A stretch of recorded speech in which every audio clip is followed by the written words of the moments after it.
फागुन मास की हार्दिक शुभकामनाएं। आज फागुन मास के मौके पर चलिए सुनते हैं फागुन मास के पावन कथा।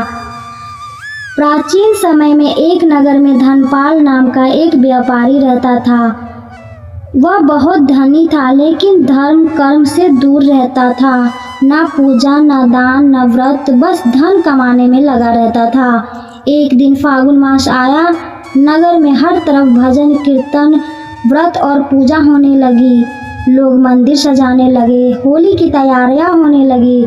धनपाल ने यह सब देखकर मजाक उड़ाया। उसी रात उसे स्वप्न आया। उसने देखा कि यमदूत उसे ले जा रहे हैं। डरकर उसने पूछा, मैंने क्या अपराध किया है?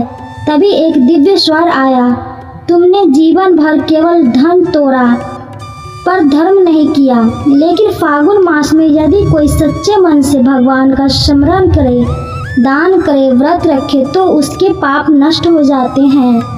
सुबह उठकर धनपाल डर गया।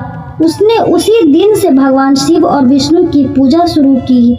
गरीबों को अन्न व वस्त्र दान किया, भजन कीर्तन में भाग लिया। होली के दिन प्रेम और सद्भाव से सबको गले लगाया। धीरे धीरे उसका मन बदल गया। अंत समय जब उसका देहांत हुआ, विष्णुदूत उसे वैकुंठ ले गए। कथा का संदेश क्या है? फागुन मास मन की शुद्धि का समय है। भक्ति, दान और प्रेम से जीवन बदल सकता है। भगवान भाव देखते हैं, धन नहीं। चलिए फागुन मास की होलिका दहन की कहानी सुनते हैं। प्राचीन समय में एक बहुत शक्तिशाली असुर राजा था, हिरण्यकश्यप।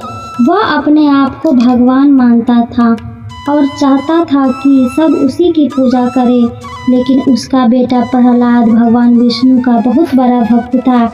यह बात हिरण्यकश्यप को बिल्कुल पसंद नहीं थी।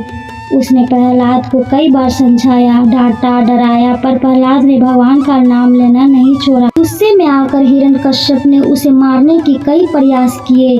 ऊंचाई से गिरवाया, जहरीले सांपों के पास डलवाया, हाथियों से कुचलवाने की कोशिश की, लेकिन हर बार भगवान विष्णु ने प्रहलाद की रक्षा की।